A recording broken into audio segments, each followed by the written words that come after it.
നമസ്കാരം. Lights camera action എന്ന നമ്മുടെ ചാനലിലേക്ക് ഒരിക്കൽ കൂടി സ്വാഗതം. ഞാൻ നിങ്ങളുടെ ശാന്തിവിള ദിനേശ്. നമ്മുടെ സിനിമാ ചാനലാണ്, പക്ഷേ ഞാൻ സിനിമാ കഥയല്ല ഇന്ന് പറയുന്നത്. കേൾക്കുന്നവർ അത് ഏതർത്ഥത്തിലെടുക്കുമെന്നും എനിക്കറിയില്ല. എൻ്റെ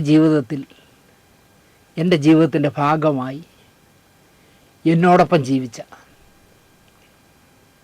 എന്താ പറയുക 5 നായകളെക്കുറിച്ചാണ് ഞാനിന്ന് സംസാരിക്കുന്നത്. അത് എന്തിന് എൻ്റെ കൂടെ ജീവിച്ച 5 പേരെക്കുറിച്ച് ഞാൻ സംസാരിക്കുന്നു എന്ന് ചോദിച്ചാൽ അതിൻ്റെ ഉത്തരവാണ് ഈ പ്രോഗ്രാം. നമ്മൾ എന്താ പറയുക, നാക്കെടുക്കാ പ്രാണികളെ സ്നേഹിക്കുന്നവർ, അവരെ ഓമനെ പോലെ വളർത്തുന്നവർ, അവർക്ക് മാത്രമേ ചിലപ്പോൾ ഞാൻ ഈ പറയുന്നതിൻ്റെ തോത് മനസ്സിലാവുള്ളൂ. എൻ്റെ ജീവിതത്തിൽ നന്നായി സ്വാധീനിച്ച 5 പേരെക്കുറിച്ചാണ്. 5-ാമത്തവൾ കഴിഞ്ഞ ആഴ്ച ഈ ലോകം വിട്ടുപോയി. ഞാൻ ഇനി ഒരു നായയെയും വളർത്തില്ല എന്ന് എൻ്റെ പ്രിയപ്പെട്ട പാറു കഴിഞ്ഞ ആഴ്ച പോയതോടുകൂടി ഞാൻ തീരുമാനമെടുത്തു. എന്നിട്ടും മനസ്സ് വരാതെ എനിക്ക് തോന്നി അവരെക്കുറിച്ച് പറയണമെന്ന്. അതുകൊണ്ട് ഈ എപ്പിസോഡ് മുഴുവൻ എന്നോടൊപ്പം സഹയാത്രികരായിരുന്ന 5 നായകളെക്കുറിച്ചുള്ള കഥയാണ്. സിനിമ അല്ല എന്നുള്ളത് അഡ്വാൻസായി പറയുന്നത് എന്താണെന്ന് വെച്ചാൽ, കുറേ കണ്ട ശേഷം ഇതായിരുന്നോ എന്ന് ചോദിക്കാതിരിക്കാനാണ് ആമുഖമായിട്ട് പറഞ്ഞത്.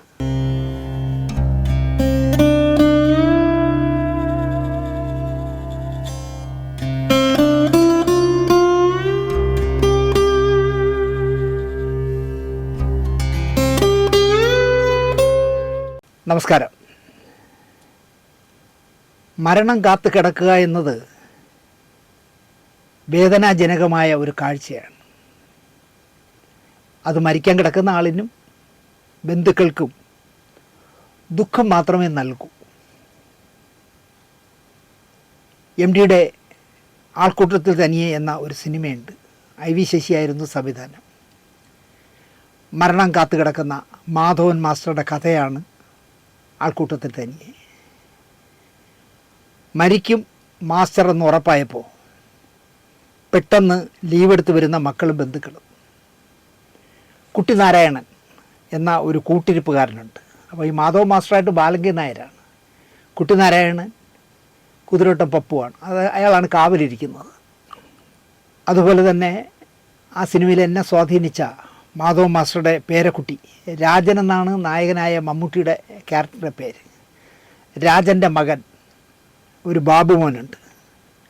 അവൻ ഈ ചിത്രത്തിൽ ചോദിക്കുന്ന ചില ചോദ്യങ്ങളുണ്ട്. മാസ്റ്റർ പ്രശോഭാണ് ആ വേഷം ചെയ്തത്. 1984 വന്ന സിനിമയാണ് ആൾക്കൂട്ടത്തിൽ തനിയെ. MDക്ക് കേരള സാഹിത്യ അക്കാദമി അവാർഡ് നേടിക്കൊടുത്ത സ്വർഗം തുറക്കുന്ന സമയം എന്ന ചെറുകഥയാണ് MD തന്നെ തിരക്കഥ എഴുതി ആൾക്കൂട്ടത്തിൽ തനിയെയാക്കി മാറ്റിയത്. കഴിഞ്ഞ 2 മാസത്തോളമായി, ശരിക്കു പറഞ്ഞാൽ 47 ദിവസമായി മരണം കാത്തു കിടന്നു എൻ്റെ പാറുവിൻ്റെയും എൻ്റെയും മാനസിക സഞ്ചാരമാണ് MD സ്വർഗം തുറക്കുന്ന സമയം എന്ന് പറയുന്ന കഥയിൽ എഴുതി വച്ചിരിക്കുന്നത് എന്ന് പറയാം. 16 വയസ്സുണ്ടായിരുന്നു എൻ്റെ പാറുവിന്. അവൾ 47 ദിവസം മരണം കാത്തു കിടന്നു. എൻ്റെ പ്രോഗ്രാമുകൾ പതിവായി കാണുന്നവർക്കറിയാം പാറുവിനെ. ശബ്ദം വിറ്റ് തിന്നുന്ന ഒരു സ്ത്രീയും 2 ലോക ഫ്രോഡ് പൊമ്പിളരും കൂടി ചേർന്ന് ഒരാളെ അയാൾ താമസിക്കുന്നിടത്ത് കയറി തെറിയ അഭിഷേകവും കരിയോയിൽ അഭിഷേകവും ഒക്കെ കഴിഞ്ഞിട്ട് താഴെ വന്ന് കാത്തു നിന്ന് ക്യാമറകളുടെ മുന്നിൽ വന്ന് നിന്നിട്ട് പറഞ്ഞു, ഇനി ഞങ്ങൾ പോകുന്നത് ആ ശാന്തിവിള ദിനേശൻ എന്ന ഒരുത്തനുണ്ടല്ലോ അവൻ്റെ വീട്ടിലേക്കാണ്. ഇതാണ് ക്യാമറയ്ക്ക് മുന്നിൽ പറഞ്ഞത്. അത് ചിത്രീകരിച്ചവർ എന്നെ വിളിച്ച് മറുപടി കേട്ടപ്പോൾ ഞാൻ പറഞ്ഞത്, അങ്ങനെ അവൾ വന്നാൽ, അല്ലെങ്കിൽ അവളോ അവളുടെ ഈ തല്ലിപ്പൊളികളായ 2 പെമ്പിളരെയും കൊണ്ട് വന്നാൽ ഞാനും എൻ്റെ പാറവും മതി, തിരിച്ച് മുട്ടുകാലിൽ എഴിഞ്ഞു പോകും എന്ന് ഞാൻ മറുപടി പറഞ്ഞു. അത് വലിയ വൈറലായി. ആ പാറവുമാണ് 47 നാൾ മരണം കാത്ത് കിടന്നിട്ട് ഈ കഴിഞ്ഞ ഞായറാഴ്ച എൻ്റെയും മോൻ്റെയും മുഖത്ത് നോക്കി യാത്ര പറഞ്ഞു പോയത്. എൻ്റെ അമ്മ മരിച്ചതുപോലും ഞാൻ അറിഞ്ഞില്ല. പക്ഷേ പാറു അവസാനത്തെ ഒരിറക്ക് വെള്ളം എൻ്റെ കയ്യിൽ നിന്നും വാങ്ങി കുടിച്ചിട്ട് എന്നെ നോക്കി കണ്ണടയ്ക്കാതെ അങ്ങ് പോയി. ഞാൻ ആ കണ്ണുകൾ അടയ്ക്കാൻ ശ്രമിച്ചിട്ടും എൻ്റെ കണ്ണുനീർ അവളുടെ കണ്ണുകളിൽ വീണതിനാലാണോ എന്നറിയില്ല, അവൾ കണ്ണടയ്ക്കാതെയാണ് പോയത്. ഇത് കുറിക്കുമ്പോഴും സത്യമായിട്ടും എൻ്റെ മനസ്സ് കരയുകയാണ്. എന്നോടൊരിക്കൽ ഏതോ ഒരു ചാനലൊരു ചോദ്യം ചോദിച്ചു, താങ്കൾക്കൊരു മന്ത്രിസ്ഥാനം കിട്ടിയാൽ ഏത് വകുപ്പ് തിരഞ്ഞെടുക്കും? പെട്ടെന്ന് ഞാൻ പറഞ്ഞു മൃഗസംരക്ഷണ വകുപ്പ്. അങ്ങനെയാണെങ്കിൽ ആദ്യം ചെയ്യുന്ന കാര്യം എന്തായിരിക്കും എന്ന് ചോദിച്ചു. കേരളത്തിലെ 14 ജില്ലകളിൽ ചുരുങ്ങിയത് ഓരോ ജില്ലയിലും 4 ഇടത്ത് വീതം അനാഥരായി നടക്കുന്ന പട്ടികളെയും പൂച്ചകളെയും പാർപ്പിക്കുന്ന ഷെൽട്ടർ തുറക്കും എന്നായിരുന്നു ഞാൻ ഉത്തരം പറഞ്ഞത്. നാക്കെടുക്ക പ്രാണികൾക്ക് അവരെ വെള്ളം കിട്ടാതെ ആഹാരം കിട്ടാതെ അലയുന്നതും ചാകുന്നതും അവസാനിപ്പിക്കും എന്നാണ് ഞാൻ പറഞ്ഞത്. വി.ഡി. സതീശൻ്റെ മന്ത്രിസഭയിൽ മൃഗസംരക്ഷണ വകുപ്പിൻ്റെ മന്ത്രി ആരാകുമെന്ന് എനിക്കറിയില്ല. ഞാൻ ഈ പറഞ്ഞത് അദ്ദേഹം ഏറ്റെടുക്കുമെങ്കിൽ ഏറ്റെടുക്കട്ടെ. നമ്മുടെ കൊറോണ വന്ന് ലോകം മുഴുവൻ അടച്ചിട്ട ലോകമായി മാറിയപ്പോൾ അന്നത്തെ കേരളത്തിൻ്റെ മുഖ്യമന്ത്രി പിണറായി വിജയൻ പറഞ്ഞു, നമ്മൾ മാത്രമല്ല, ഈ ഹോട്ടലുകളെല്ലാം അടച്ചിടുമ്പോൾ, കടകളും ചന്തകളും ഒക്കെ അടച്ചിടുമ്പോൾ അനാഥരായ നായകളും പൂച്ചകളും ഒക്കെ ആഹാരം കിട്ടാതെ വെള്ളം കിട്ടാതെ അലയും. അതിനുള്ള ഇടവരുത്തരുത്. എല്ലാവർക്കും നമ്മളെ മനുഷ്യരെ പോലെ തന്നെ അവർക്കും ആഹാരം കൊടുക്കണമെന്ന് പറഞ്ഞ് ഞാൻ നോക്കിക്കൊണ്ട് നിൽക്കുകയായിരുന്നു. പാങ്ങോട് മിലിറ്ററി ഏരിയയിൽ ഒരു വണ്ടി കൊണ്ട് നിർത്തി പേപ്പറെല്ലാം വിരിച്ചിട്ട് അനാഥരായ നായകൾക്ക് ആഹാരം വിളമ്പി കൊടുക്കുന്നത് ഞാൻ കണ്ടു. എനിക്കപ്പോൾ ഭയങ്കര സന്തോഷം തോന്നി ആ മുഖ്യമന്ത്രിയോട്. എൻ്റെ മനസ്സിലെ വലിയൊരു ആഗ്രഹമാണ് ഈ പറഞ്ഞ ഷെൽട്ടറുകൾ കേരളത്തിലെ 14 ജില്ലയിലും 4 സ്ഥലങ്ങളിൽ വീതം സ്ഥാപിക്കണം എന്നത്. വീട്ടിൽ ബെഡ്റൂമിൽ AC ബെഡ്റൂമിൽ കൂടെ കിടത്തി ഉറക്കുന്ന, മക്കളേക്കാൾ കെയർ നൽകുന്ന പൂച്ചകളും നായകളും കേരളത്തിലുണ്ട്. 10,000 രൂപ മുതൽ ലക്ഷങ്ങൾ വരെ വിലയുള്ളവ. അപ്പോൾ പ്രായമാവുകയോ രോഗിയാകുകയോ എന്തിനധികം രോമം പൊഴിയുകയോ ചെയ്താൽ വീട്ടിലെ ഓടി കാറിലോ BMW ഒക്കെ കയറ്റി വെള്ളയമ്പലം കവടിയാർ റോഡിൽ കൊണ്ടുവന്ന് ഇറക്കി വിട്ടിട്ട് ഒരു മനസാക്ഷിയില്ലാതെ വലിയ കൊച്ചമ്മമാർ കാർ ഓടിച്ചങ്ങ് പോകും. അങ്ങനത്തെ ഒരുപാട് അമ്മച്ചിമാരുണ്ട്, തലസ്ഥാനത്തുണ്ട്. എന്തായാലും കൊടുക്കുന്ന ഭക്ഷണം കൃത്യസമയത്ത് കഴിച്ചു വളർന്ന ഈ മിണ്ടാപ്രാണികൾ വെള്ളത്തിനായും ഭക്ഷണത്തിനായും അലയും റോഡെ. അവർക്കറിയില്ലല്ലോ. ആ അലച്ചിലിൽ അമിത വേഗത്തിൽ വരുന്ന കാറോ ടിപ്പറോ കയറി മരിക്കും. അല്ലെങ്കിൽ മൃതപ്രായമായി വലിച്ച് ദിവസങ്ങളോളം കിടന്ന് റോഡിൽ കിടന്ന് ചാകും. ഒരുപാട് കാഴ്ചകൾ ഞാൻ അങ്ങനെ കണ്ടു. അങ്ങനെ എനിക്കത് ഒരുപാട് വേദന തന്ന കാഴ്ചകളായിരുന്നു. പാറു മരിച്ചതിൻ്റെ പിറ്റേന്ന് ഞാനും സിന്ധുവും കൂടി ഞാൻ താമസിക്കുന്നിടത്തു നിന്ന് ഏതാണ്ട് 50 മീറ്ററോളം അകലമുള്ള തമിഴ്നാട്ടിലെ കുഴുത്തുറ എന്ന് പറഞ്ഞ സ്ഥലത്ത് ചെന്നിട്ട് അവിടുന്ന് ഇടത്തോട്ട് തിരിഞ്ഞ് പിന്നെയും കുറേ ഓടി എത്തുന്ന മൃഗങ്ങൾക്ക് മാത്രമുള്ള അളപ്പങ്കോട് ക്ഷേത്രത്തിൽ പോയി. ഞങ്ങളുടെ ഒരു മനസ്സമാനത്തിന് വേണ്ടിയാണ്. ദുർഘടമായ വഴികളിലൂടെ ആട്ടോ ഗിയർ നല്ല അവഗാഹമില്ലാത്ത ഞാൻ കാറോടിച്ച് ചെല്ലുമ്പോൾ അവിടുത്തെ പ്രധാന പൂജകളൊക്കെ കഴിഞ്ഞിരുന്നു. 7 മണി എന്തോ 6:30 ദീപാരാധന കഴിയും. സിന്ധു കൊടുത്ത 1 ലിറ്റർ പാലിൻ്റെ കവറ് അവിടുത്തെ പൂജാരി വാങ്ങി വച്ചിട്ട് പറഞ്ഞു, ഞാനിത് ഭഗവാന്റെ മുന്നിൽ വയ്ക്കാം, ഒരു ബുധനാഴ്ച രാവിലെ വരുമ്പോൾ ഒരു നായയുടെ വിഗ്രഹം ഈ ബൊമ്മയുണ്ടല്ലോ അതും കൂടെ വാങ്ങിക്കൊണ്ട് വരും. അവളുടെ ആത്മാവിൻ്റെ മോക്ഷപ്രാപ്തിക്കായി നമുക്ക് പ്രാർത്ഥിക്കാം. ആ പ്രതിമ വച്ച് പ്രാർത്ഥിക്കാമെന്ന്. നിശബ്ദനായി നിൽക്കുന്ന എന്നെ നോക്കി, വിഷമിക്കരുത്, വയസ്സായി പോയതല്ലേ, അത് മനുഷ്യനും ബാധകമല്ലേ എന്ന് ആ പൂജാരി ചോദിച്ചു.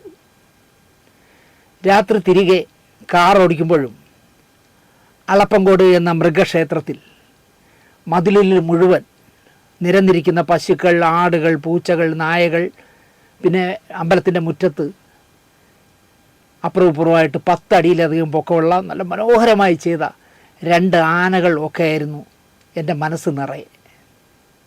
എന്തുകൊണ്ട് നമ്മുടെ നാട്ടിൽ മൃഗങ്ങളെ സ്നേഹിക്കുന്നവർക്ക് ഒരു സമാധാനം കിട്ടാനായി ഒരു മൃഗങ്ങൾക്ക് മുൻഗണനയുള്ള അമ്പലം ഇല്ലാതെ പോയി എന്ന് ഞാൻ ചിന്തിച്ചു. കൊറിയനും ചീനനും ഒക്കെ പാമ്പുകളെ വറുത്തും കരിച്ചും തിന്നുമ്പോൾ നമ്മൾ ആ സാധുജീവികൾക്കായി മണ്ണാറശാലയിലും പാമ്പുമേക്കാട്ടിലും പൂജകൾ ചെയ്യുന്നു. ആയില്യത്തിന് 100 പാലും നൽകുന്നു. അതൊക്കെ ഓരോ കൾച്ചറിൻ്റെ ഭാഗമാണ് എന്ന് വിചാരിച്ചാൽ മതി. അതിൽ ഭക്തിയുടെ ഫ്ലേവർ ചേർത്താൽ കൂടുതൽ ഗുണകരമാകുമെന്ന് പൂർവികർ കരുതിയിരിക്കാം. ഒരു കാൽ തളർന്ന പാർവിനെയും കൊണ്ട് ഞാനും അച്ചുവും കൂടി ഡോക്ടർ ലോറൻസിനെ കാണുമ്പോൾ അദ്ദേഹം പറഞ്ഞത് ഇൻറ്റേർണൽ പ്രശ്നങ്ങൾ ധാരാളം ഉണ്ടാകാം, നമുക്കൊന്ന് നോക്കാം, കുറച്ച് ദിവസം ട്രീറ്റ് ചെയ്തിട്ട് എക്സ്റേ എടുക്കണം, MRI ചെയ്യണമെന്നൊക്കെ പറഞ്ഞു. എന്തും ചെയ്യാൻ ഞാൻ തയ്യാറായിരുന്നു. അപ്പോൾ ഡോക്ടർ പറയുന്നത് വയസ്സ് 16 ആയില്ലേ, വലിയ ശരീരമുള്ള വർഗത്തിലെ നായകൾക്ക് മാക്സിമം അങ്ങേ അറ്റം പോയാൽ അവർ ജീവിക്കുന്നത് 12 വയസ്സ് വരെയാണ്. 10 വയസ്സ് കഴിയുമ്പോഴേ പ്രശ്നമാകും അവരുടെ ശരീരങ്ങൾക്ക്. ഇപ്പോൾ ഇവക്ക് 16 ആലോചിച്ച് നോക്കുക. അപ്പോൾ എത്ര വയസ്സായി? മനുഷ്യൻ്റെ 26 വയസ്സാണ് നായയുടെ 1 വയസ്സ്. നായയ്ക്ക് 1 വയസ്സാകുമ്പോൾ മനുഷ്യന് 26 വയസ്സാകും. അതുകൊണ്ടാണല്ലോ 1 വയസ്സ് ആകുമ്പോഴേക്കും പൂർണ്ണ വളർച്ച അവർ നേടുന്നത്. 12 വയസ്സാകുമ്പോൾ ഏതാണ്ട് 10-90 വയസ്സായി പിന്നെ സ്വസ്ഥമായിട്ട് അവർ പോകണ്ടേ എന്ന് ഡോക്ടർ ലോറൻസ് ചോദിച്ചപ്പോൾ ന്യായമാണ് ആ ചോദ്യം. അദ്ദേഹം 4 കുത്തിവയ്പ്പ് വീതം എടുത്തു. ചില മരുന്നുകളും ഗുളികകളും എഴുതി. 10 ഗുളികകൾക്ക് 1100 രൂപ വിലയുള്ള ഒരു ഗുളിക അദ്ദേഹം എഴുതി. ഇത് ഒരു സ്ട്രിപ്പ് വാങ്ങിക്കൊടുക്കൂ, ചിലപ്പോൾ കാലിന് ചലനശേഷി തിരിച്ച് കിട്ടാമെന്ന് അദ്ദേഹം പറഞ്ഞു. പാറു 10-70 കിലോ ഭാരമുണ്ട്. അവൾ ഒരിക്കലും കിടക്കയിൽ മലമൂത്ര വിസർജനം നടത്തിയിട്ടില്ല. എണീറ്റ് പോകാനും വയ്യ. വല്ലാതെ അപ്പോൾ ഒച്ച വയ്ക്കും, മൂത്രം ഒഴിക്കണം അല്ലെങ്കിൽ വിളിക്കിറങ്ങണമെന്ന് തോന്നുമ്പോൾ ഭയങ്കരമായിട്ട് ഒച്ച വയ്ക്കും. പക്ഷേ കിടക്കുന്നിടത്ത് ചെയ്യില്ല. ഞാനും അച്ചുവും കൂടി എണീപ്പിച്ച് നിർത്തും, മെല്ലെ നടത്തിക്കും. കുറച്ച് ദൂരം നടന്നു കഴിയുമ്പോൾ അവൾ തന്നെത്താനെ വെച്ച് നടന്നു പോയി എല്ലാം നടത്തിയിട്ട് തിരിച്ചു വരും. പിന്നെയും ഞങ്ങൾ പിടിച്ചുകൊണ്ടുവന്ന് കിടത്തും. പിന്നെ രാത്രിയുടെയും പകലിൻ്റെയും വേർതിരിവ് അവൾക്ക് അറിയാതെയായി. രാത്രി ഉച്ചത്തിൽ കുരയ്ക്കുക എന്നല്ല, കരയുക എന്നാണ് പറയേണ്ടത്. അതിന് പ്രധാന കാരണം ഒരു വശം ചരിഞ്ഞ് കിടന്നാൽ നടുവേദന എടുക്കുമ്പോൾ മറുവശം ചരിയാൻ അവൾക്കാവില്ലല്ലോ, സ്തംഭിച്ചു പോയിരിക്കുകയല്ലേ. അപ്പോൾ തിരിച്ച് കിടത്തണം. അതിനാണ് ഈ കരയുന്നത്. അസുഖ ബാധിതയായതു മുതൽ അവൾ പോകും വരെ പകല് അച്ചു പലപ്പോഴായി തിരിച്ചു മറിച്ചും കിടത്തും. രാത്രി ഞാനും. ഒരു രാത്രി പോലും ഈ പറഞ്ഞ ദിവസത്തിനിടയിൽ എനിക്ക് ഉറങ്ങാനായിട്ടില്ല. അവൾ കരയുമ്പോൾ എണീറ്റ് ചെന്ന് വെള്ളം കുടിപ്പിച്ച് തിരിച്ച് കിടത്തണം. വീണ്ടും എനിക്ക് ഉറക്കം വരാറാകുമ്പോൾ അവൾ കരയും, പിന്നെയും തിരിച്ച് കിടത്തണം. രാത്രിയിലെ അവളുടെ കുര അയൽപക്കക്കാരുടെ ഉറക്കം കെടുത്തുന്നത് പോലെ വലിയ ഉച്ചത്തിലാണ് അവൾ കുരയ്ക്കുന്നത്. ഒരാൾ പോലും പക്ഷേ അയൽപക്കക്കാർ പരിഭവം പറഞ്ഞില്ല. കാരണം എല്ലാവർക്കും അവൾ സ്നേഹമയിയായ പാറുവായിരുന്നു. ഡോക്ടറോട് ഞാൻ ഈ വിവരം പറഞ്ഞപ്പോൾ പ്രായത്തിൻ്റെയും അസുഖത്തിൻ്റെയും കാരണത്താൽ മനസ്സിൻ്റെ ബാലൻസ് ഇല്ലായ്മയാണ് കാരണം, ഒരു ആയുർവേദ മരുന്ന് എഴുതാം എന്ന് പറഞ്ഞൊരു ഗുളിക എഴുതി രാവിലെയും രാത്രിയും ഓരോന്ന് കൊടുക്കാൻ. അത് കഴിച്ചപ്പോൾ കുറച്ച് ശമനമായി കുരയ്ക്കുന്നതിൽ. 10-15 ദിവസം 4 ഇഞ്ചക്ഷൻ വീതം നൽകിയിട്ടും ഒന്നും സംഭവിക്കുന്നില്ല, ഒരു പുരോഗമനവുമില്ല. വെറുതെ കുത്തിവെച്ച് അതിനെ വേദനിപ്പിക്കേണ്ട, ഇനി ഇങ്ങോട്ട് കൊണ്ടുവരണ്ട എന്ന് ഡോക്ടർ പറഞ്ഞു. അപ്പോഴെനിക്ക് നീരസം തോന്നിയെങ്കിലും പിന്നെ എനിക്ക് മനസ്സിലായി അദ്ദേഹം പറഞ്ഞത് ശരിയാണ്. എന്തിനെന്നേ വയസ്സായ അതിൻ്റെ ദേഹത്തിട്ട് കുത്തി കയറ്റുന്നത്? പകരം കോട്ടയ്ക്കൽ ആര്യവൈദ്യശാലയിൽ ചെന്ന് ക്ഷീരബല 101 ആവർത്തിച്ചത് വാങ്ങിക്കൊടുക്കാൻ പറഞ്ഞു. രാവിലെയും രാത്രിയും ക്ഷീരബല കഴിച്ചു. 5 ml ഉള്ള ബോട്ടിൽ, ചെറിയ ബോട്ടിലാണ്, 5 ml ഉള്ളൂ. എന്തിനാണ് ക്ഷീരബല കൊടുക്കുന്നത് എന്ന് വാങ്ങുമ്പോൾ ഞാൻ കോട്ടക്കലിൽ ചോദിച്ചു. പലതിനും ക്ഷീരബല ഉപയോഗിക്കും, ഡോക്ടറോട് തന്നെ ചോദിച്ചു നോക്കാൻ പറഞ്ഞു. അല്ല, അവർക്ക് ഉത്തരവില്ല. 1100 രൂപ വിലയുള്ള 10 ഗുളിക കൊടുക്കാൻ പറഞ്ഞെടുത്ത് ഞാൻ 7 സ്ട്രിപ്പ് വാങ്ങിക്കൊടുത്തു, 70 ഗുളിക കൊടുത്തു. ഇത് കഴിച്ചാൽ ഞാൻ ഇനിയും എണീറ്റ് നടക്കുമെന്ന് തോന്നിയതിനാലാകണം പാറു കറുകറുകറുന്ന് ചവച്ച് വലിയ ഗുളികയാണ്, ആ ഗുളികൾ മുഴുവൻ കഴിച്ചു. പാറുവിൻ്റെ കഥ മുഴുവൻ പറയണമെങ്കിൽ ഞാൻ ടൈഗറിൽ നിന്ന് തുടങ്ങണം. അമ്മ ഞങ്ങളെ വളർത്താനായി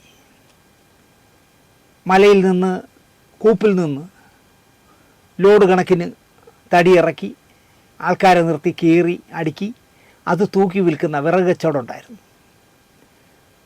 ചാക്ക് കണക്കിന് അരി എടുത്തിട്ട് അരിക്കച്ചവടം ഉണ്ടായിരുന്നു. തേങ്ങ, വീട്ടുകാർക്ക് ആവശ്യമുള്ള തേങ്ങകൾ വിൽക്കുമായിരുന്നു ചായക്കടകൾക്ക് ഒക്കെ. പിത്തള പാത്രങ്ങളും സ്വർണ്ണാഭരണങ്ങളും ഒക്കെ പണയം വാങ്ങി കാശ് കൊടുക്കുമായിരുന്നു. ഇതൊക്കെ തുടങ്ങിയപ്പോൾ അമ്മയ്ക്ക് തോന്നി വീട്ടിലൊരു പട്ടിയുടെ ആവശ്യമുണ്ടെന്ന്. അക്കാലത്ത് ജർമ്മൻ ഷെപ്പേർഡ് എന്ന് പറയുന്ന നായയെ വിളിക്കുന്നത് പോലീസ് പട്ടി എന്നാണ്.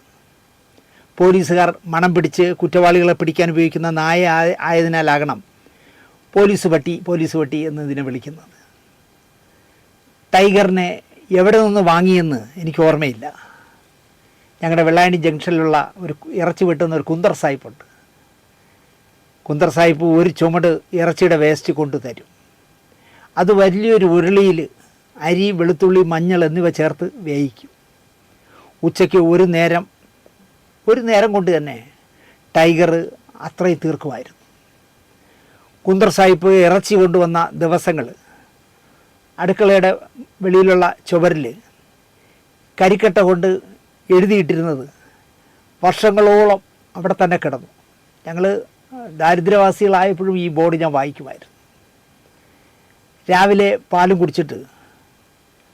ടൈഗർ ഈ മലയിൽ നിന്നും ലോറി കണക്കിന് കൊണ്ടുവന്ന് അടുക്കിയിരിക്കുന്ന തടികളുടെ മുന്നിലും പിന്നിലും കൂടി നടക്കും. പാമ്പും ചേരയും ഒക്കെ ഈ തടികളുടെ തോടിൽ ഒളിച്ചിരുന്ന് മലയിറങ്ങി വന്നിരിക്കാം. അവയെ കൃത്യമായി ടൈഗർ പിടിച്ച് യമപുരിക്ക് അയക്കുമായിരുന്നു. ഊണിന് മുമ്പ് ആരെങ്കിലും ഗേറ്റ് തുറന്നു കൊടുത്താൽ ഒരു പാച്ചിലാണ് പിന്നെ ടൈഗർ. വീടിന് താഴെയുള്ള കുളത്തിൽ ചാടി നീന്തിക്കയറും. ഒരുപാട് നേരം റൗണ്ട് അടിക്കും കുളത്തിനകത്ത്. എന്നിട്ട് കരയിൽ കയറി മൊത്തം കുടഞ്ഞു കളയും. നേരെ വീട്ടിലേക്ക് വരും. ഈ കുളത്തിലേക്ക് പോകുമ്പോഴും തിരിച്ചു വരുമ്പോഴും വഴിയെ നടന്നു പോകുന്നവരെ കാണുകയോ അല്ലെങ്കിൽ റോഡിലൂടെ അലഞ്ഞു തിരിഞ്ഞ് നടക്കുന്ന നായകളെ കാണുകയോ ഒക്കെ ചെയ്താൽ മൈൻഡ് പോലും ചെയ്യില്ലായിരുന്നു ടൈഗർ. വന്ന് ഊണ് കഴിച്ചാൽ വിശാലമായി ഉറങ്ങും വൈകുന്നേരം വരെ. അശനിപാതം പോലെ എൻ്റെ വീടിൻ്റെ സാമ്പത്തിക സ്ഥിതി തകർന്നു. മുൻപ് ഞാൻ പറഞ്ഞതുപോലെ ഓരോരുത്തരായി പുതിയ ലാവണം തേടി മുങ്ങി. അമ്മമ്മയും അപ്പൂപ്പനും കുഞ്ഞമ്മയും ഒരു മാമനും എല്ലാം മുങ്ങി. ഒരു നേരം വയറ് നിറയെ കഴിക്കാൻ തരാനാകാത്ത അവസ്ഥയിലായി വീട്. ഞങ്ങൾക്ക് പോലും തരാനില്ല, പിന്നെയല്ലേ ടൈഗറിന്. ആ ദാരിദ്ര്യം ടൈഗറിനെയും ബാധിച്ചു. പെട്ടെന്ന് ടൈഗർ എല്ലും തോലുമായി കൊടുക്കുന്ന കഞ്ഞിവെള്ളവും അതിൽ പരതിയാൽ കിട്ടുന്ന വറ്റും കഴിച്ച് അവനും കാലം കഴിച്ചു. ഒരു നാൾ അവനങ്ങ് പോയി. പിന്നെ ഞങ്ങൾ മൃഗങ്ങളെ ഒന്നും വളർത്തിയില്ല വർഷങ്ങളോളം. കാരണം മനുഷ്യന് കഴിക്കാനേ ഇല്ല, പിന്നെ എങ്ങനെ മൃഗങ്ങളെ വളർത്തും? ഞങ്ങൾ വളർന്നു. ശങ്കരൻ പുതിയ വീട് വെച്ച് ഭാര്യയും മക്കളെയും കൊണ്ട് മാറി. ഒരു നാൾ സിന്ധു അവളുടെ വീട്ടിൽ പോയിട്ട് വരുമ്പോൾ മുന്നിൽ അച്ചു 2 കറുത്ത പട്ടിക്കുഞ്ഞുങ്ങളുമായി വരുന്നു.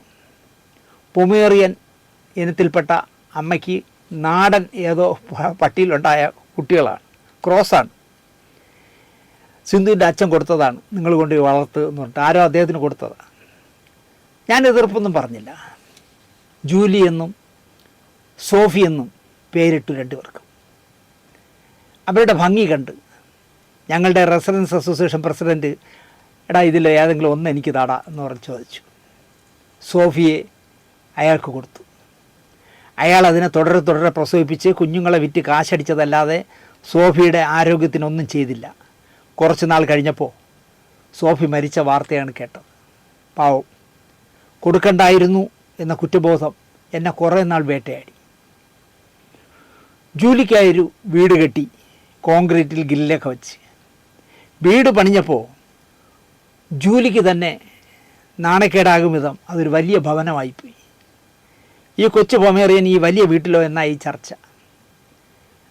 വലയം സീരിയൽ കഴിഞ്ഞ സമയമാണ്, ഞാൻ സംവിധാനം ചെയ്ത വലയം കഴിഞ്ഞ സമയമാണ്. വലയത്തിൻ്റെ യൂണിറ്റ് നേമത്തുകാരൻ ഒരു വിക്രമൻ നായരുടെ അഹല്യ മൂവീസാണ്. വിക്രമൻ നായർ ഒരു ജർമ്മൻ ഷിപ്പേഡിൻ്റെ കുഞ്ഞിനെ എനിക്ക് റെഡിയാക്കി തന്നു. പെണ്ണാണ്. അവൾക്ക് മുത്തു എന്ന് പേരിട്ടു. മുത്തിന് പറ്റിയ വീടായിരുന്നു ഞാൻ വച്ചത്. മുത്തു വളർന്നു. ഞാൻ അവളെ എന്താ പറയുക, വയസ്സൊന്നും ആകാത്ത കൊച്ചു കുഞ്ഞായി കണ്ടു. അവൾ മുതിർന്നവളായത് ഞാൻ അറിഞ്ഞതേയില്ല. ഞങ്ങളുടെ വീടിൻ്റെ മേളിൽ കൂടെ പോകുന്ന, ശാന്തിവിളയിൽ നിന്ന് കുരുമിയിലേക്ക് പോകുന്ന റോഡ് ടാർ ഇന്നിടത്ത് ഞാൻ സാറ് വിട്ട് നിൽക്കുകയാണ് ഒരു സന്ധ്യയ്ക്ക്. അച്ചു കുഞ്ഞല്ലേ, അവൻ ഓടിപ്പടച്ച് വന്ന് സന്തോഷത്തോടെ എൻ്റെ പറഞ്ഞു, അച്ഛാ, അച്ഛൻ അപ്പൂപ്പനായി. ഞാൻ കേട്ട അപ്പൂപ്പനോ? ആ, മുത്ത് ഒരു കുഞ്ഞിനെ അതാ പ്രസവിച്ച് വച്ചിരിക്കുന്നു കൂട്ടിൽ. ഞാൻ ഓടി ചെല്ലുമ്പോൾ ഒരു കരീബിയൻ കുഞ്ഞിനെയും പെറ്റുവെച്ച് മുത്ത് എൻ്റെ മുഖത്ത് നോക്കാതെ ഇരിക്കുന്നു, എന്തോ തെറ്റ് ചെയ്ത പോലെ. ദേഷ്യത്തെക്കാൾ എനിക്ക് നാണക്കേടാണ് തോന്നിയത്.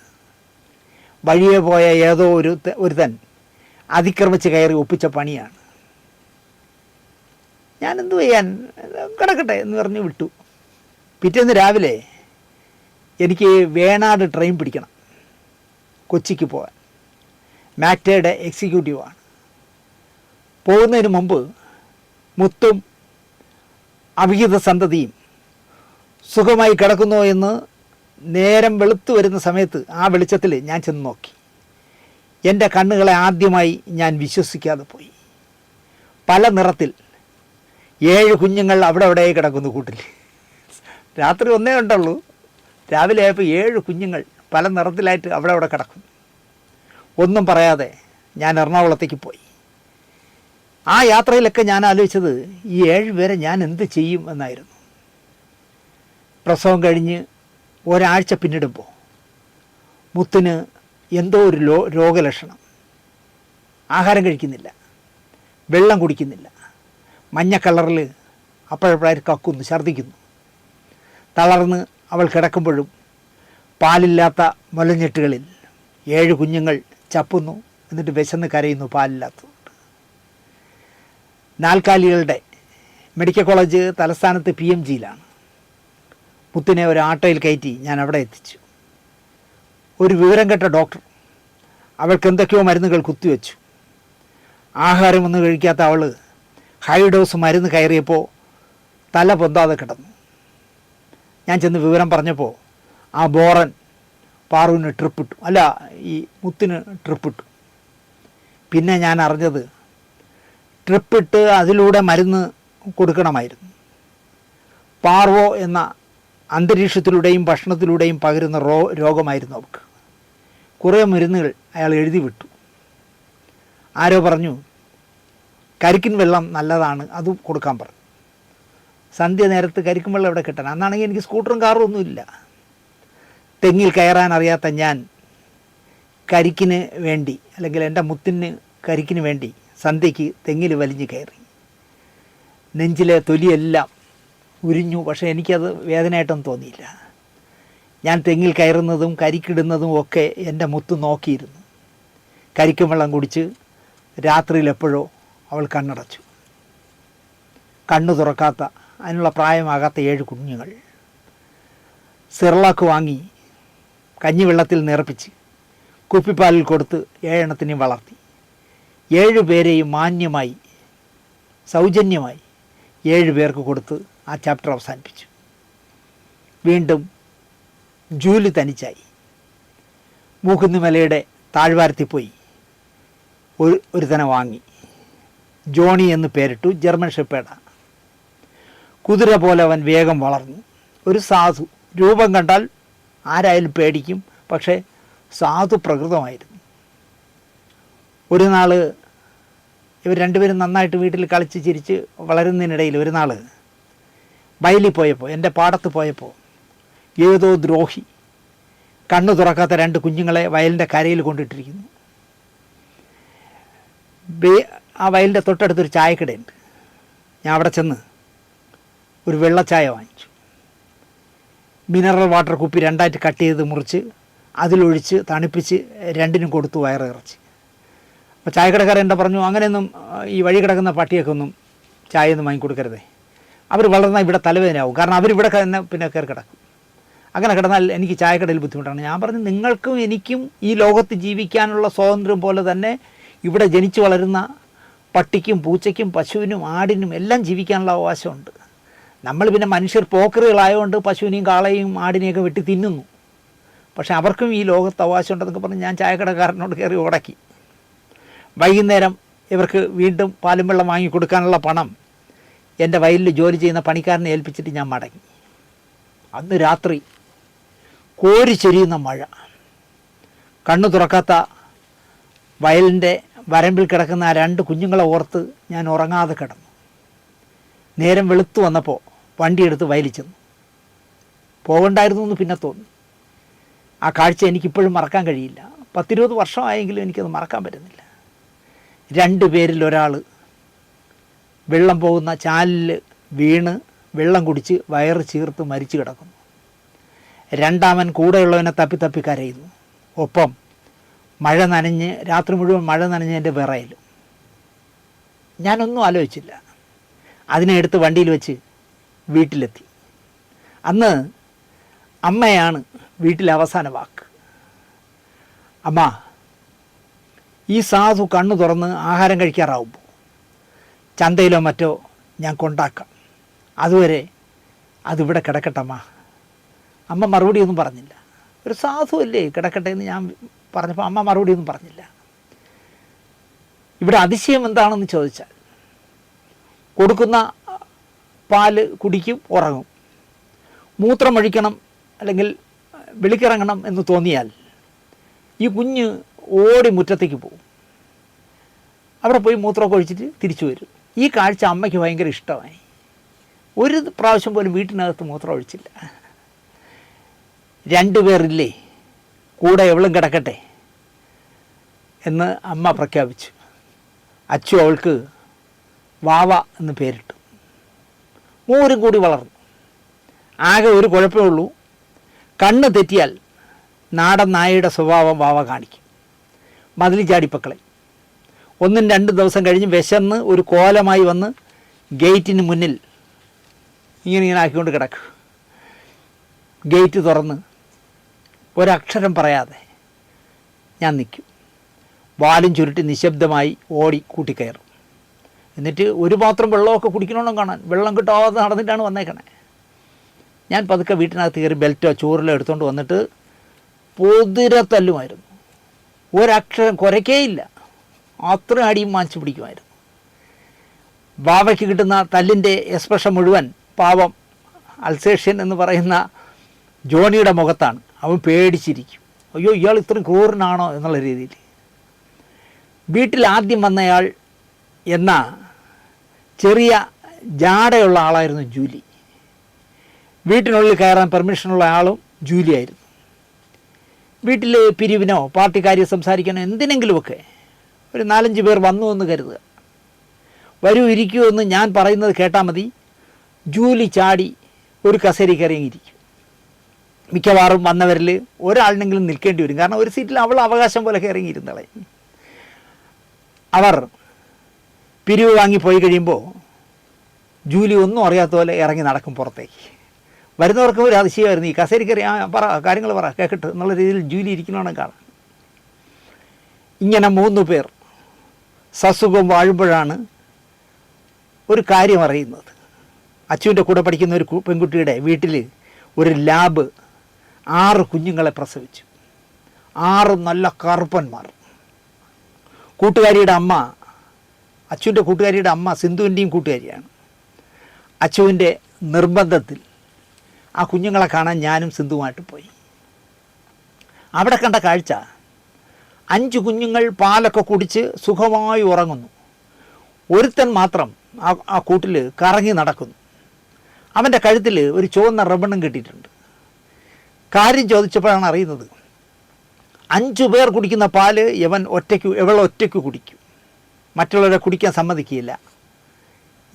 ഇവനല്ല ഇവളാണേ. പാല് നന്നായി കുടിക്കുന്നതിൻ്റെ ഗുണം കാണാനുമുണ്ട് ശരീരത്തിൽ. അവളെ കാശ് കൊടുത്ത് ഇനി വാങ്ങിപ്പോന്നു. അടച്ചിടാതെ ബെൽറ്റ് കെട്ടാതെ അവളെ വളർത്തി. അവൾ 3 പേരുടെ കൂട്ടിലും കയറി അവരുടെ ഭക്ഷണം ആധികാരികമായി കഴിച്ചു വളർന്നു. അവളാണ് കഴിഞ്ഞ ആഴ്ച പോയ പാറു. പഴയ വീട് പൊളിച്ചു കളഞ്ഞ് പുതിയ വീട് വെച്ചപ്പോൾ ആദ്യം ഞാൻ ചെയ്തത്, ഇവർക്ക് എൻ്റെ വീടിൻ്റെ അതേ ഡിസൈനിൽ 3 വീട് വെച്ചു. പാറുവിന് മാത്രം വീടില്ല, അവൾക്ക് എവിടെയും കയറാം. എൻ്റെ ജീവിതത്തിൽ പെട്ടെന്ന് കാറും കോളും വന്നു. 58 ലക്ഷം രൂപയുടെ കടക്കാരനായി. അറിയാമല്ലോ, ഒരു പരമ്പരയും വീട് വെച്ചതും എല്ലാം കൂടി. ആദ്യ ആ 58 ലക്ഷം രൂപ 3 വർഷം കൊണ്ട് 1,18 ലക്ഷം രൂപയായിട്ട് വളർന്നു. നിൽക്കക്കള്ളിയില്ലാത്ത അവസ്ഥയായി. 1,65 ലക്ഷം രൂപ പറഞ്ഞ വീടിന് വില പറഞ്ഞ ആളെ ഈ വീട് വാങ്ങാനുള്ള യോഗ്യത നിങ്ങൾക്കില്ല എന്ന് പറഞ്ഞ് ഞാൻ ഇറക്കി വിട്ടു. 2.5 കോടിക്ക് പരസ്യം കൊടുത്തതാണ്. 2 കോടി കിട്ടണമെങ്കിൽ കൊടുക്കാം എന്നാണ് തീരുമാനിച്ചിരുന്നത്. ഒടുവിൽ നിവൃത്തിയില്ലാതെ ചുടുകട്ടയും മണലും കൊണ്ടുവച്ച 3888 സ്ക്വയർ ഫീറ്റ് വീടും 17.5 സെൻറ്റ് സ്ഥലവും എൻ്റെ മകൻ ഒരു 50 വർഷം ഭംഗിയായിട്ട് സന്തോഷവാനായിട്ട് ജീവിക്കട്ടെ എന്ന് പറഞ്ഞു വെച്ച വീടാണ്. 1,65 ലക്ഷം രൂപ പറഞ്ഞവനെ ഞാൻ വീട്ടിൽ നിന്ന് ഇറക്കി വിട്ടിട്ട് അവസാനം നിൽക്കക്കള്ളിയില്ലാതായപ്പോൾ 1,30 ലക്ഷം രൂപയ്ക്ക് വീട് വിറ്റു. വീട് പോയതിനേക്കാൾ സമാധാനം കിട്ടിയതിൽ എനിക്ക് ആശ്വാസമായിരുന്നു. എല്ലാവരുടെയും കടം തീർത്തു. അടിയന്തരമായി ഒരു വീട് കണ്ടെത്തണം വാടകയ്ക്ക്. ചുരുങ്ങിയതൊരു 100 വീടുകൾ ഞാൻ പോയി കണ്ടു. കാരണം എനിക്ക് ലോഡ് കണക്കിന് പുസ്തകങ്ങൾ, പത്രങ്ങൾ, മാസികകൾ ഒക്കെ ഉണ്ടല്ലോ. അപ്പോൾ ഒരു കൊച്ചു വീട്ടിലൊന്നും എനിക്ക് താമസിക്കാൻ പറ്റില്ല. പിന്നെ ഈ 3888 സ്ക്വയർ ഫീറ്റിലുള്ള വീട്ടിൽ സാധനങ്ങളെന്ന് പറഞ്ഞാൽ കുറേ ഉണ്ട്. അപ്പോൾ ഇതെല്ലാം കൂടെ കൊണ്ടുപോകണമെങ്കിൽ നല്ല വലിയൊരു വീട് കിട്ടിയാലേ പറ്റൂ. അങ്ങനെ ഞാൻ ഒരുപാട് വീടുകൾ ചെന്ന് കണ്ടു. എല്ലാം ഒത്തിണങ്ങിയ ഒരു വീട് കിട്ടുമ്പോൾ ഒരു പ്രശ്നം, പട്ടികളെ കൊണ്ടുവരാൻ പറ്റില്ല. അയ്യോ ഈ വീട്ടിൽ പട്ടികളെ വളർത്താൻ പറ്റില്ല എന്ന് വീട്ടുടമസ്ഥൻ പറയും. ബാവ നാടൻ പട്ടിയായതിനാൽ ആർക്കും വേണ്ട. ബാക്കി 3 പേരെയും ഫ്രീ ആയി തന്നാൽ ഏറ്റെടുക്കാൻ പലരും, എൻ്റെ പരിചയക്കാർ പലരും റെഡിയായിരുന്നു. ജൂലിയെ ഞാനെടുത്തോളാം, പാറുവിനെ ഞാനെടുത്തോളാം, ജോണിയെ ഞാനെടുത്തോളാം എന്നൊക്കെ പറഞ്ഞ് ഓരോരുത്തരും എനിക്ക് ഓഫർ വെച്ചു. വാവയെ പോലും തരില്ല എന്ന് ഞാൻ തീർത്തും പറഞ്ഞു. നിങ്ങൾ ഇവരെ 3 പേരെന്നല്ല, എൻ്റെ നാടൻ വഴി കിടന്ന് കെട്ടിയ പട്ടിയായതുകൊണ്ട് അവളെപ്പോലും ഞാൻ തരില്ല എന്ന് വാശി പിടിച്ചു.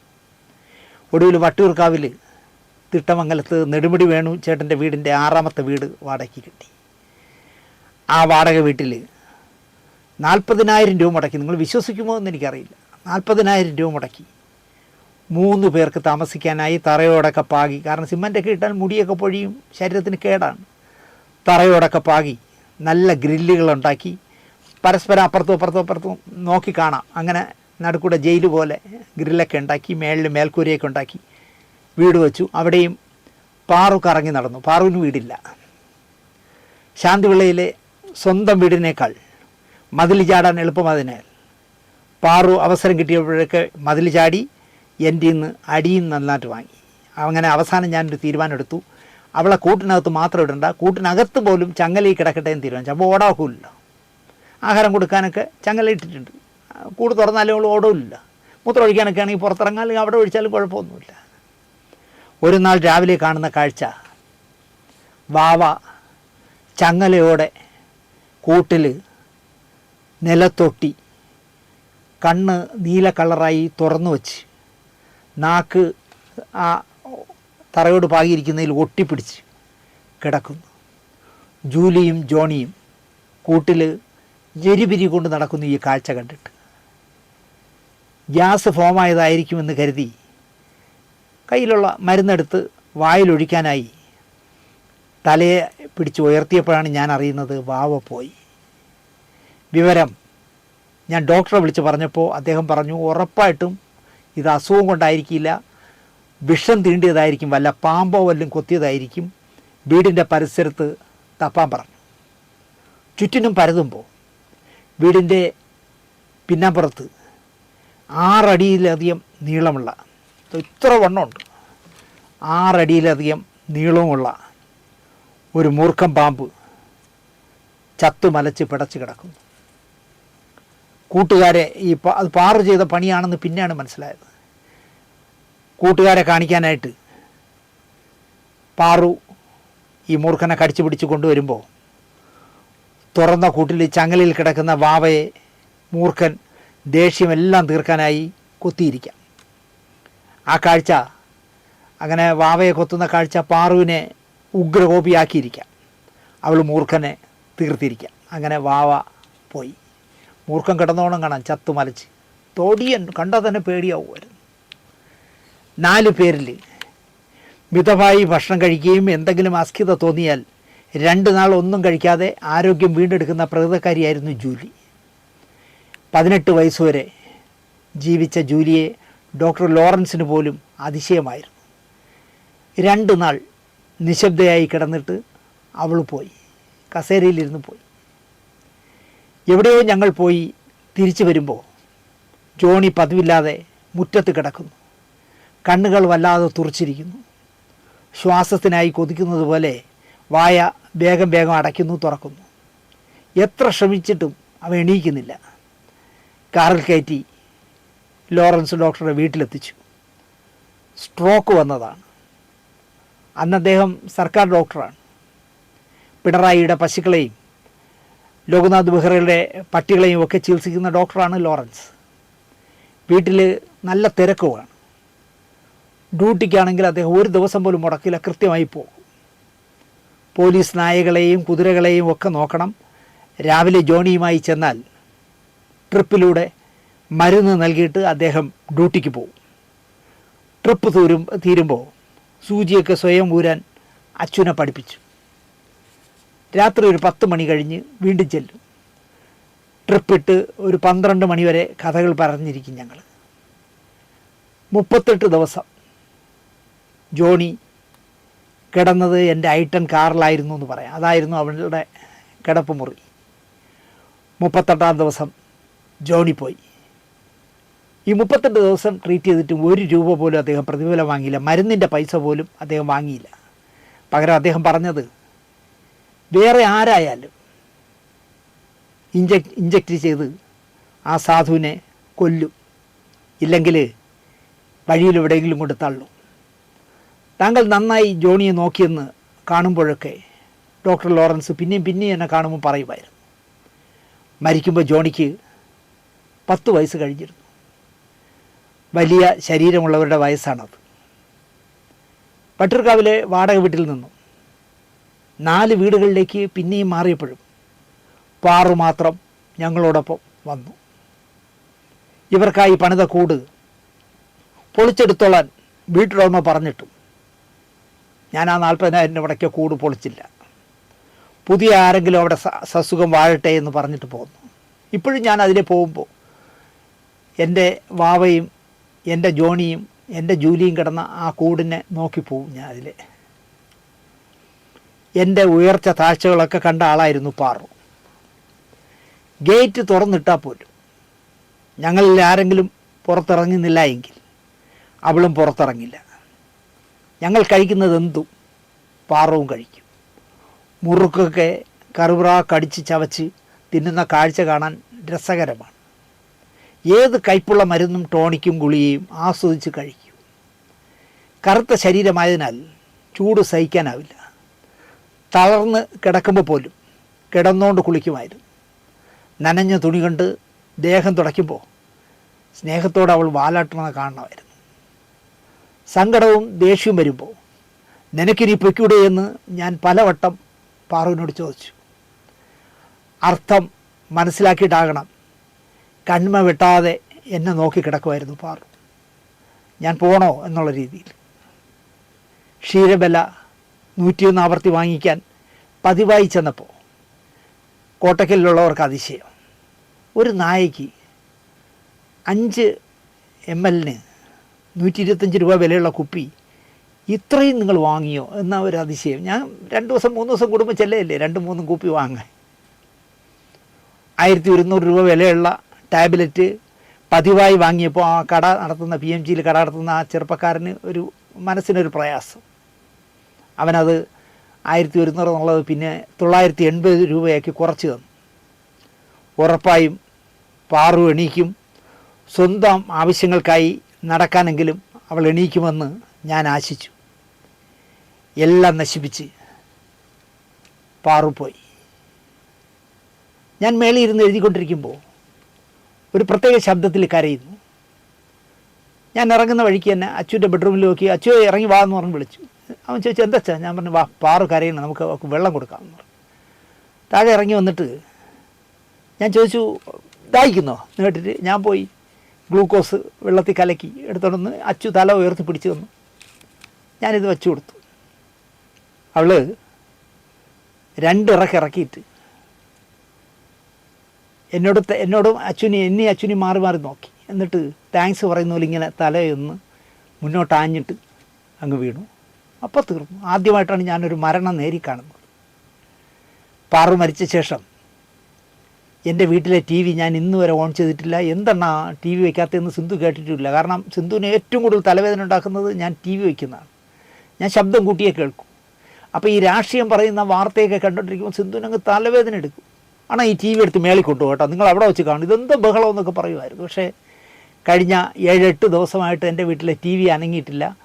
അണ്ണ എന്താ TV വയ്ക്കാത്തതെന്ന് സിന്ധു ചോദിച്ചില്ല. അവൾക്കറിയാമല്ലോ. അത് എൻ്റെ വയലിൻ്റെ കരയിൽ അമ്മയുടെ അസ്ഥിത്തറയിൽ വെച്ച പ്ലാവ് ഇപ്പോൾ വലിയ പ്ലാവായി. അതിൻ്റെ ചോട്ടിൽ പാറുവിനെ അടക്കണം എന്നൊക്കെയാണ് ഞാൻ കരുതിയത്. കരഞ്ഞ് തളർന്നു കിടന്ന് ഞാൻ ഉറങ്ങിപ്പോയി. 2 പേരെ കൊണ്ടുവന്ന് ദുബായിൽ നിന്ന് എൻ്റെ വീട്ടുടമ ഹരി പറഞ്ഞ പ്രകാരം പാറുവിനെ കോടി പതപ്പിച്ച് പരലുപ്പ് കുഴിയിൽ തൂകി പൂക്കൾ കൊണ്ട് മെത്തയൊക്കെ ഉണ്ടാക്കി പാറുവിനെ ഹരി എന്തൊക്കെ പറഞ്ഞോ അതുപോലെ തെക്കുവശത്ത്, വീടിൻ്റെ തെക്കുവശത്ത് അച്ചു അവളെ മണ്ണിലേക്ക് അടക്കി. പാറുവിനായി വാങ്ങിയതെല്ലാം അച്ചു നശിപ്പിച്ചു. ഒരു തെളിവ് പോലും ബാക്കി വെച്ചില്ല. ഒരു ഫ്രിഡ്ജ്, വർക്ക് ചെയ്യാത്തൊരു ഫ്രിഡ്ജിനകത്തായിരുന്നു അവിടെ മരുന്നുകളും കാര്യങ്ങളും എല്ലാം വച്ചിരുന്നത്. അതിലൊരു തരുമ്പ് പോലും വയ്ക്കാതെ എല്ലാം എടുത്ത് അച്ചു നശിപ്പിച്ചു.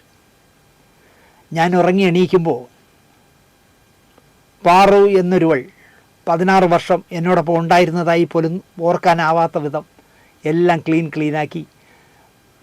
ഞങ്ങളുടെ വീട്ടിൽ ചെറിയ സഹായങ്ങൾക്കൊക്കെ വരുന്നൊരു അമ്പിളിയുണ്ട്. അമ്പിളിയും സിന്ധുവും കൂടി ആ പാറു കിടന്നിടം മുഴുവൻ കഴുകി വൃത്തിയാക്കി ലോഷനൊക്കെ തളിച്ച് പാറു എന്ന് പറഞ്ഞ ഒരാൾ എൻ്റെ വീട്ടിലില്ലായിരുന്നു, അങ്ങനെ ഒരാളെ വീട്ടിലില്ലായിരുന്നു എന്ന് തോന്നുന്ന രീതിയിലാക്കി കളഞ്ഞു.